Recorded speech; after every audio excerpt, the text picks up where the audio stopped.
الحمدللہ رب العالمین۔ تمام تعریفیں اس اللہ کے لیے جس نے تمام جہانوں کو پیدا کیا ہے۔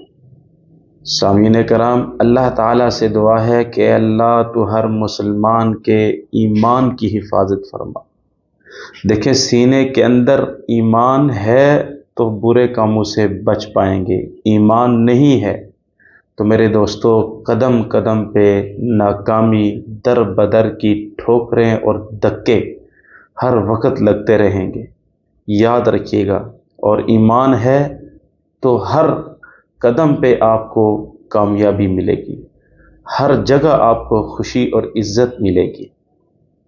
قرآن پاک کی ایک آیت ہے وَإِذَا أَعْرَضَ عَنْ ذِكْرِي فَإِنَّ لَهُ مَعِيشَةً ضَنْكَ۔ اس آیت کا کچھ اس طرح مفہوم ہے کہ جو شخص ہم سے اعراض کر لیتا ہے عن ذکری، ہمارے ذکر سے، نماز سے، ذکر اللہ سے، اللہ تعالیٰ سے وہ منہ پھیر لیتا ہے، فَإِنَّ لَهُ مَعِيشَةً، تو بس ہم اس کی معیشت کو تنگ کر دیتے ہیں، اس کے رزق کو ہم کھینچ لیتے ہیں۔ میرے دوستو، آج ہم اپنے آپ کو کسی کمپنی میں، شاپ میں، جہاں کہیں ہمیں جگہ نظر آتی ہے تو ہم اپنے آپ کو پیش کرتے ہیں کہ مجھے کام دلوا دیں، مجھے کام کے لیے رکھ دیں۔ یہ حالات کیوں پیدا ہو چکے ہیں؟ اس کے پیچھے ایک بہت بڑی وجہ ہے اللہ تعالیٰ کی ناراضگی۔ جب ہم اللہ کے حکموں کو چھوڑ دیں گے، آپ علیہ الصلاۃ والسلام کی سنتوں کے قاتل بن جائیں گے، تو یہ حالات میرے اور آپ کے ساتھ پھر آنا شروع ہو جائیں گے۔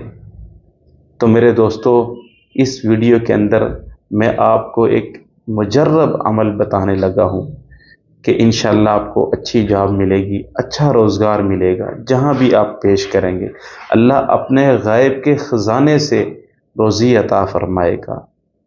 فجر کی سنتوں اور فرضوں کے درمیان یا غنی یا مغنی 1100 بار آپ نے اس کو پڑھنا ہے۔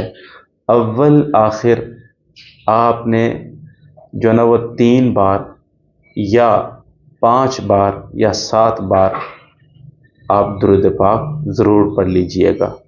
انشاءاللہ اس عمل کے کرنے کے بعد، اس عمل کے دوران اللہ تعالیٰ اپنی مدد آپ کے ساتھ شامل حال فرمائیں گے۔ السلام علیکم ورحمۃ اللہ وبرکاتہ۔